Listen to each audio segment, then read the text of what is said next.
सावित्री एक बहुत ही गरीब औरत थी। सावित्री अपनी 12 साल की बेटी महिमा के साथ एक किराए के घर में रहती थी। सावित्री लोगों के घरों में खाना पकाने और झाड़ू पोछा करने का काम किया करती थी। एक रोज सावित्री की तबीयत बहुत ज्यादा खराब हो जाती है और वो काम पर नहीं जा पाती। वो अपनी बेटी महिमा से बोलती है, महिमा, मेरी तबीयत बहुत खराब है, इसलिए आज मैं काम पर नहीं जा सकती। तुम पूर्वी मालकिन के घर जाकर उन्हें बता देना कि शायद कुछ दिन और मैं काम पर ना आ सकूं, और जितने दिन मैंने काम किया है उसके पैसे उनसे ले लेना ताकि घर खर्च चल सके। माँ, आपको घर खर्च की चिंता है मगर अपनी तबीयत की नहीं। आपको दवाई की ज्यादा जरूरत है, इसलिए मालकिन काम से जो पैसे देंगी उनसे मैं आपकी दवाई ले आऊंगी। ऐसा बोलकर महिमा मालकिन के घर जाती है और मालकिन को अपनी माँ की खराब तबीयत के बारे में बताती है। महिमा, ये क्या बोल रही है तू? अरे सावित्री को भी अभी बीमार होना था। कुछ दिन बाद मेरी बेटी का बर्थडे है, अब इतनी जल्दी काम वाली कहाँ मिलेगी मुझे? खैर, ये ले काम के 500 रुपए। महिमा हाथ में पैसे लेकर सोचने लगती है, इतने पैसों में तो माँ की पूरी दवाई भी नहीं आ पाएगी। ऐसा सोचकर महिमा मालकिन से कहती है, मालकिन, जब तक माँ ठीक नहीं हो जाती तब तक क्या मैं उनकी जगह काम पर आ सकती हूँ? अगर ऐसा है तो तू कल से काम पर आ जाना। अगर तूने काम अच्छे से किया तो मैं तुम्हें काम से ज्यादा पैसे दूंगी। महिमा घर पहुंचकर माँ को मालकिन के घर काम करने की सारी बात बताती है। तू अभी छोटी है बेटी, इतना सारा काम कैसे कर पाएगी? माँ, अब मैं छोटी नहीं बड़ी हो गई हूँ। वैसे माँ, मेरा बर्थडे कब आता है?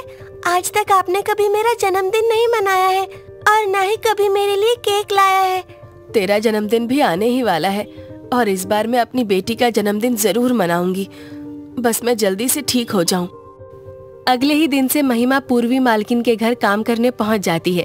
वो जल्दी से घर की सफाई करके किचन में खाना बनाने लग जाती है और गर्मा गर्म खाना टेबल पर लगा देती है। पूर्वी मालकिन, उनके पति महेश और बेटी पिंकी सभी खाना खाने लगते हैं। खाना चखते ही महेश महिमा से बोलता है, अरे वाह महिमा, क्या स्वादिष्ट खाना पकाया है तुमने।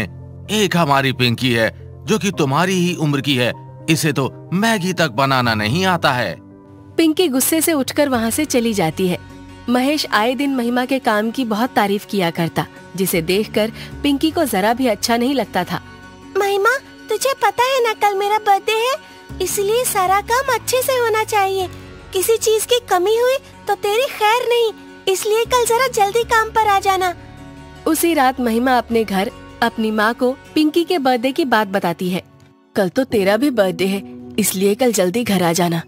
माँ, मुझे आपकी तबीयत कुछ ठीक नहीं लग रही है, मैं कल जल्दी आ जाऊंगी। अगले दिन महिमा पूरे मन से पिंकी के बर्थडे की तैयारी करती है। अच्छा खाना बनाती है। तभी पिंकी महिमा का खाना चखती है। छी, कितना गंदा खाना बनाया है, और तूने ऐसा इसलिए किया है क्योंकि तू मुझसे जलती है। ऐसा बोलकर पिंकी महिमा की सभी मेहमानों के सामने बहुत बेइज्जती करके उसे घर से निकाल देती है। वहीं दूसरी ओर सावित्री महिमा के लिए बीमार हालत में भी केक बनाती है। वो केक मंदिर के सामने रखकर रोने लगती है और माता रानी से बोलती है, माँ, आज मेरी बेटी का जन्मदिन है। आज से पहले उसने कभी अपने बर्थडे का केक नहीं काटा है। माँ, मेरी आखिरी ख्वाहिश है कि वो सदा खुश रहे। उसने बचपन से ही बड़े दुख झेले हैं। मैं चाहती हूँ कि उसे सदा प्यार और खुशियाँ मिले। तभी उसे माता रानी की आवाज सुनाई देती है, सावित्री, सच में महिमा और तूने अपने जीवन में बहुत दुख झेले हैं, इसलिए आज मैं इस केक में अपनी जादुई शक्ति डाल रही हूँ, जिसे खाने पर तुम्हारी बेटी के सभी सपने पूरे होंगे। वो दिल से जिसके लिए भी प्रार्थना करेगी वो पूरी होगी। तभी रोते हुए महिमा आती है और अपनी माँ को पिंकी द्वारा किए गए अपमान के बारे में सब बताती है। बेटी, आज तो दुखी मत हो, जरा देख तो, मैंने तेरे लिए बर्थडे केक बनाया है। महिमा खुशी खुशी केक काटकर अपनी माँ को खाना खिलाती है और माँ महिमा को केक खिलाती है। तभी उसकी माँ की हालत काफी खराब हो जाती है और वो जमीन पर जाकर गिर पड़ती है। महिमा माता रानी से हाथ जोड़कर बोलती है, माता रानी, इस दुनिया में मेरी माँ के अलावा और कोई नहीं है, कृपया करके आप उन्हें ठीक कर दें। महिमा के ऐसा कहते ही उसकी माँ सावित्री जमीन से उठकर खड़ी हो जाती है। सच में ये केक तो जादुई केक है।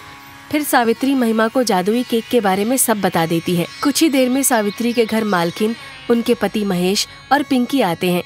पिंकी के हाथ को जला हुआ देख महिमा चौंक जाती है। महिमा बेटी, तुम बहुत ही अच्छी और नेक दिल हो, और आज मेरी बेटी पिंकी ने जो भी तुम्हारे साथ किया वो सही नहीं किया, इसलिए केक काटते वक्त पिंकी का हाथ जल गया, उसे अपने किए की सजा मिल गई। मुझे माफ कर दो महिमा, मुझे ऐसा नहीं करना चाहिए था। जब हम किसी के साथ बुरा करते हैं तो भगवान हमारे साथ भी अच्छा नहीं होने देते।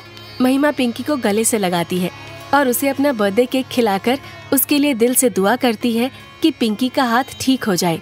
ऐसा करते ही पिंकी का हाथ पहले जैसा ठीक हो जाता है। महिमा की महिमा देखकर सभी उसका दिल से धन्यवाद करते हैं।